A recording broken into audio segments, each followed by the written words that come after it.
Assalamualaikum warahmatullahi wabarakatuh. Salam sehat, salam fisika, tetap semangat, sukses untuk Anda semuanya. Kali ini kita akan bahas tentang fisika, melanjutkan dari materi rangkaian arus searah yang lalu sudah kita bicarakan tentang arus dan hukum Saat ini kita ketemu lagi dengan submaterinya adalah hukum satu Kirchhoff, kemudian rangkaian hambatan dan tegangan listrik. Semoga Anda semuanya termasuk orang-orang yang dirahmati Allah Subhanahu wa Ta'ala. Ayo belajar pintar fisika. Rangkaian arus searah, kita masih melanjutkan materi ini. Kalau yang lalu kita sudah bicarakan, pelajari tentang arus listrik dan hukum Ohm. Untuk kali ini yang akan kita bahas adalah materinya tentang hukum satu Kirchhoff dan rangkaian hambatan listrik maupun rangkaian sumber tegangan listrik. Oke, marilah kita bicarakan yang pertama tentang hukum satu Kirchhoff.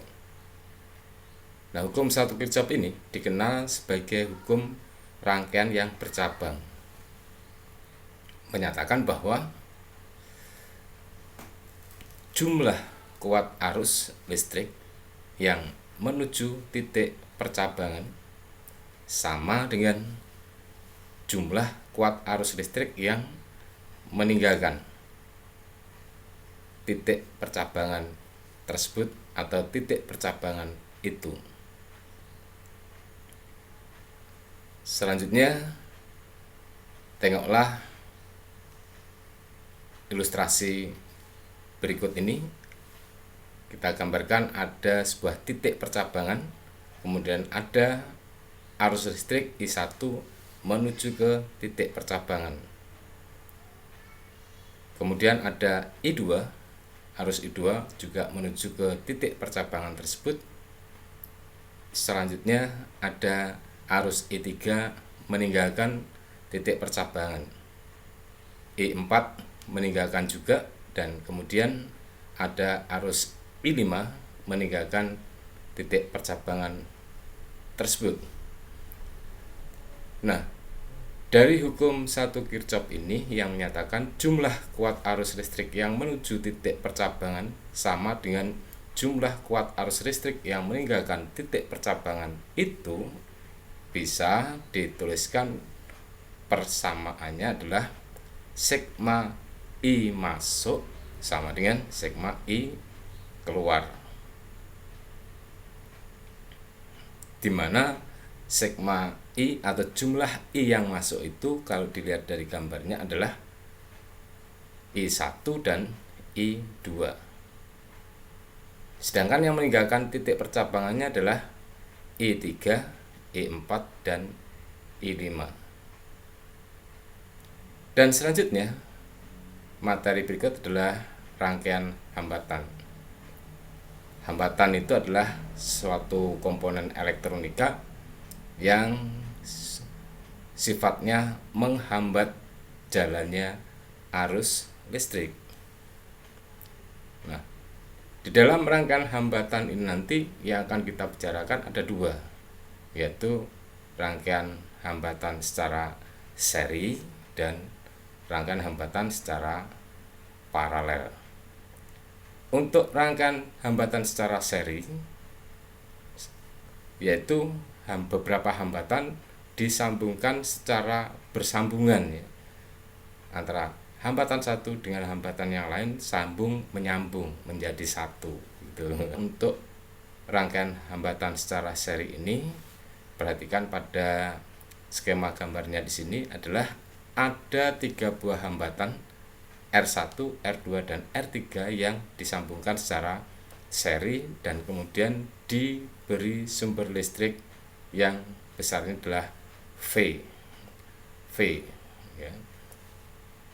Maka pada rangkaian tersebut karena sudah tertutup akan mengalir arus listrik dari kutub positif sumber baterai menuju ke R1 yang besarnya adalah I, kemudian menuju R2 juga sama dengan I, menuju R3 sama dengan I juga, kemudian kembali kepada sumber listriknya besarnya adalah juga I.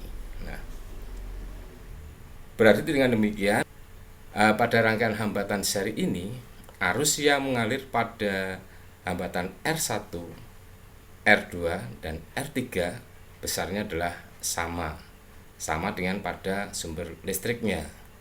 Sedangkan tegangan listriknya pada R1, R2, dan R3 tidak sama. Pada R1 tegangannya adalah V1, pada R2 adalah V2, dan pada R3 adalah V3.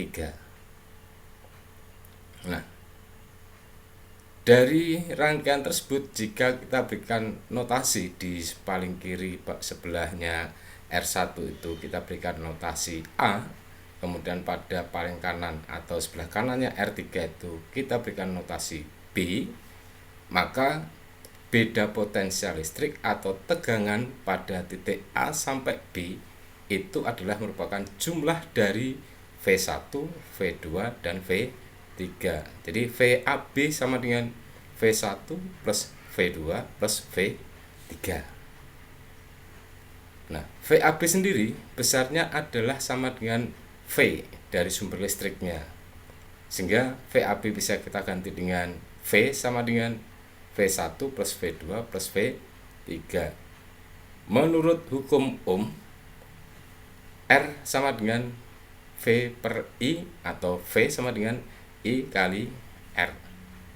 Dengan adanya penggunaan hukum Ohm tadi kita gabungkan dengan Kirchhoff, maka untuk V sama dengan V1 plus V2 plus V3 bisa kita gantikan V-nya dengan I kali R. Sehingga untuk V saja ya, ingat V saja itu V totalnya atau sama dengan V secara gabungan dari V1, V2, dan V3. Nah, V-nya adalah I kali RS. RS adalah hambatan seri total. Sama dengan I kali R1 V1-nya plus I kali R2 untuk V2 dan plus I kali R3 untuk V3. Karena I-nya sama, akhirnya saling menghapuskan. Sehingga hambatan seri itu rumusnya adalah R1 ditambah R2 tambah R3 atau dan seterusnya sampai pada R ke N. Nah, setelah diketahui besarnya hambatan totalnya adalah R1 plus R2 plus R3, maka berapakah besarnya arus yang mengalir pada rangkaian tersebut adalah dapat dicari dengan perumusan hukum Ohm, yaitu I sama dengan V per R. Maka I sama dengan V, di mana R adalah hambatan satuannya Ohm, kemudian V adalah tegangan listrik, satuannya adalah volt, sedangkan I adalah arus listrik atau kuat arus listrik, satuannya ampere, dan RS adalah hambatan total seri, satuannya adalah ohm. Kemudian yang berikutnya adalah rangkaian hambatan paralel. Jadi kalau seri tadi bergandeng-gandengan diteruskan, kalau paralel berjajar-jajar, berbanjar ya, seperti pada gambar. Jadi misalnya ada 3 buah hambatan R1, R2, dan R3 disambungkan secara paralel, diberikan sumber tegangan listrik V. Nah, nanti akan mengalir arus listrik. Pada rangkaian tersebut nantinya akan mengalir arus listrik I dari kutub positif tegangan sumber, kemudian menuju ke R1, R2, dan ke R3. Nah, di situ ada titik percabangannya sebelum masuk R1, R2, R3 dibagi ya di situ. I akan dibagi ke R1, R2, dan R3.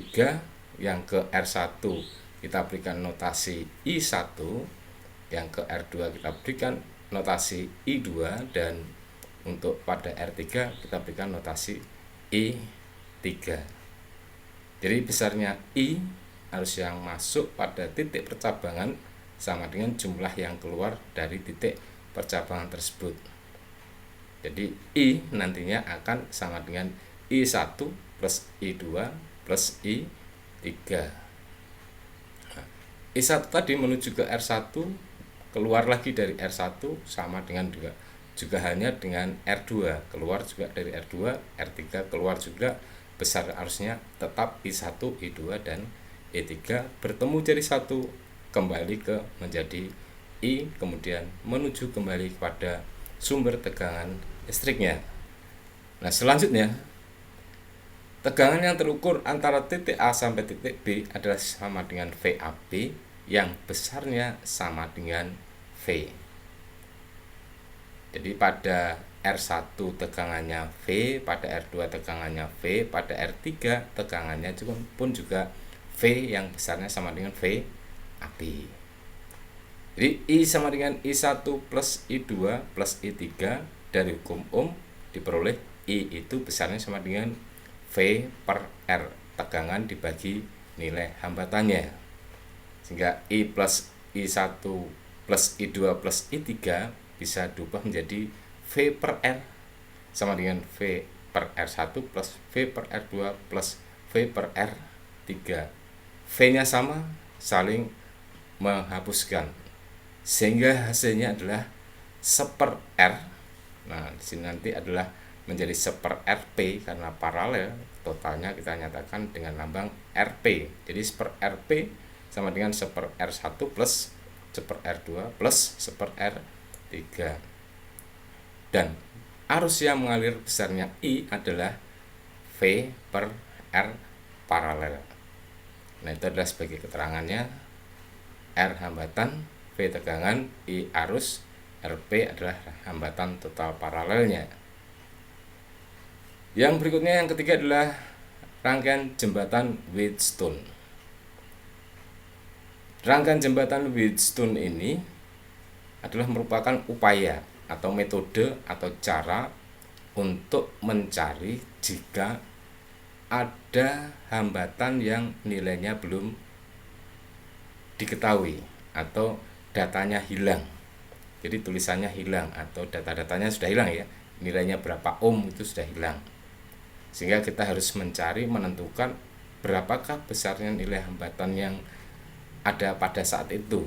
Itu untuk pencariannya bisa dilakukan dengan melalui metode rangkaian jembatan Wheatstone seperti nampak pada gambar yang dilengkapi dengan galvanometer dan diberikan sumber tegangan listrik sebesar V. Jadi kita butuh 4 buah dari hambatan, yaitu R1, R2, R3 dan R4. Saat belum diketemukan nilainya, galvanometer belum menunjukkan angka 0. Jadi saat nanti bisa kita dapatkan ini R ini nilainya berapa, itu adalah saat galvanometer sudah mencapai nilai angka 0 penunjukannya. Nah, kalau sudah 0 berarti sudah seimbang, sehingga nantinya besarnya tegangan pada R1 kalau galvanometernya itu sudah menunjukkan angka 0, besarnya tegangan pada R1 atau tegangan VA sampai B atau VAB akan sama dengan besarnya tegangan pada hambatan R4 atau VAD. Jadi untuk penulisannya bisa dituliskan VAB atau VR1. Untuk VAD bisa dituliskan VR4. Jadi sebagai akibatnya, kalau sudah menghasilkan nilai 0 pada galvanometer tadi, maka besarnya VR1 atau VAB sama dengan VR4 atau VAAD, dan VR2-nya akan sama dengan VR3 atau VBC sama dengan VCD. Nah, tuh. Selain itu juga karena angka pada galvanometer menunjukkan angka 0, nantinya di dalam pencarian selanjutnya setelah kita tahu bahwa VR1 sama dengan VR4 dan VR2 sama dengan VR3, kita perolehkan adanya persamaan baru, yaitu untuk mencari besarnya hambatan yang belum diketahui nilainya dengan cara R1 kali R3 sama dengan R2 kali R4. Jadi hambatan yang saling berhadapan itu dikalikan besarnya adalah sama. Sebagai rangkaian sederhananya untuk jembatan Wheatstone, kita gunakan seperti pada gambar, ada hambatan yang belum diketahui nilainya adalah Rx misalnya, yang sudah diketahui nilainya adalah R, dan kemudian kita tambahkan dengan kawat penghantar ya. Kawat penghantar yang warnanya coklat ini adalah sebagai gambar kawat penghantarnya yang punya panjang L tertentu, dan dilengkapi dengan alat ukurnya adalah galvanometer. Kuncinya tetap galvanometer nanti agar Rx diketemukan harus didapatkan nilainya sama dengan 0.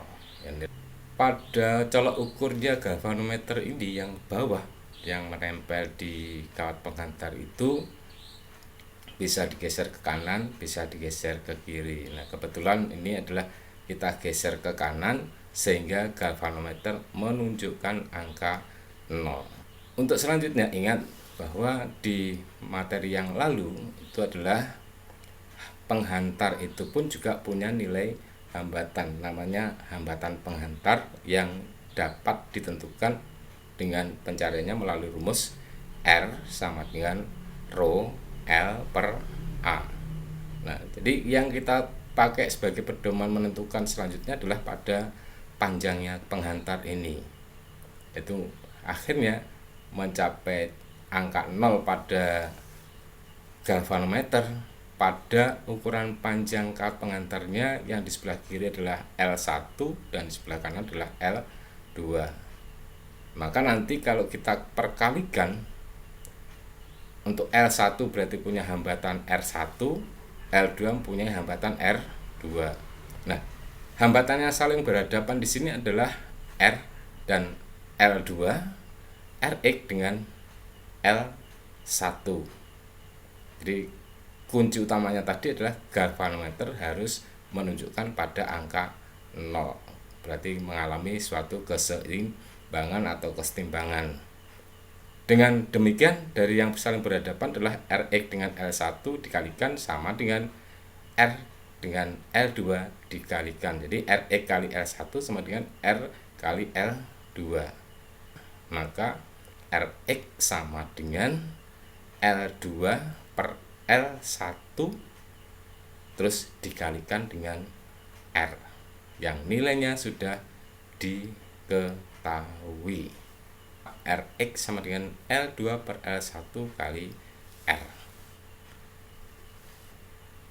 Rx adalah hambatan yang belum diketahui nilainya, R hambatan yang sudah diketahui nilainya, L1 adalah panjang penghantar 1 dalam 1 meter dan L2 panjang penghantar pada kedudukan yang kedua, satuannya meter.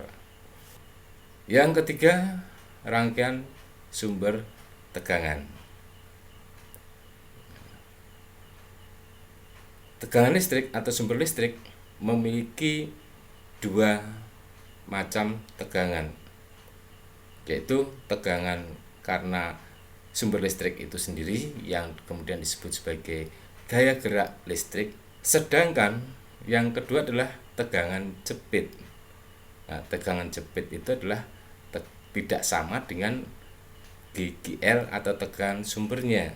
Gaya gerak listrik dilambangkan dengan epsilon, sedangkan untuk tegangan jepit kita lambangkan dengan V, seperti pada rangkaian skema di samping kanannya ya.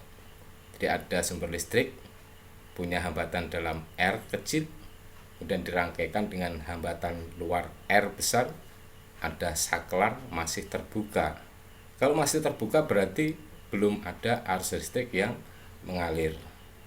Karena belum ada listrik yang mengalir, maka yang diukur oleh galvanometer atau voltmeter pada alat ukurnya tadi adalah mengukur besarnya gaya gerak listrik atau yang dilambangkan dengan epsilon. Nah, itu ya sudah nampak alat ukurnya, kemudian diletakkan, ditempelkan pada penghantarnya untuk mengukur besarnya GGL. Hasilnya adalah epsilon. Pada skema rangkaian yang di bawahnya itu adalah sudah dalam keadaan tertutup, berarti sudah ada aliran arus listrik. Kalau yang diukur sudah mengalirkan arus listrik, maka yang diukur adalah tegangan jepitnya. Ataupun juga bisa dicari besarnya tegangan jepit itu adalah V sama dengan I kali R besar. R besar adalah hambatan luar dari sumber baterai atau sumber tegangan listriknya. Nah, dari dua persamaan ini maka akan kita peroleh besarnya epsilon min I kali R sama dengan I kali R besar. Sehingga kita dapatkan besarnya adalah I sama dengan epsilon dibagi R besar plus R kecil. Yang ketiga adalah rangkaian sumber tegangan. Nah, rangkaian sumber tegangan itu yaitu ada sumber tegangan dirangkaikan secara seri. Rangkaian seri seperti pada gambar, karena dihubungkan secara seri maka GGL totalnya adalah sama dengan GGL 1 ditambah GGL 2 ditambah GGL 3. Dan karena punya hambatan dalam, maka hambatan dalam pada sumber tegangan listrik tadi menjadi R seri sama dengan R1 plus R2 plus R3. R-nya R kecil, sehingga arus yang mengalir pada rangkaian tersebut besarnya adalah epsilon seri totalnya dibagi dengan hambatan totalnya ditambah dengan hambatan seri dari hambatan dalam sumber baterai itu sendiri. B. Sumber tegangan paralel. 3 buah sumber tegangan yang diparalelkan seperti nampak pada gambar akan masing-masing mengalirkan arus I1, I2, dan I3 bertemu menjadi satu pada titik percabangan menghasilkan I yang akan menuju pada R hambatan luar yang dilambangkan dengan R besar. Nah, besarnya I yang akan menuju pada hambatan luar R besar tadi adalah I sama dengan I1 plus I2 plus I3 dari masing-masing sumber. I adalah V per R, sehingga untuk I sama dengan I1 plus I2 plus I3 tadi akan bisa dituliskan menjadi V per R sama dengan V per R1 plus V per R2 plus V per R3. Hasilnya seper RP sama dengan seper R1 plus seper R2 plus seper R3. Demikian tadi pembahasan tentang materi rangkaian arus searah dengan submaterinya adalah hukum 1 Kirchhoff, kemudian rangkaian, hambatan, dan sumber tegangan listrik. Ayo kita semuanya maju agar bangsa ini bisa mencapai pada tujuannya, yaitu untuk menuju ke Indonesia emas. Salam sehat, salam fisika. Wassalamualaikum warahmatullahi wabarakatuh.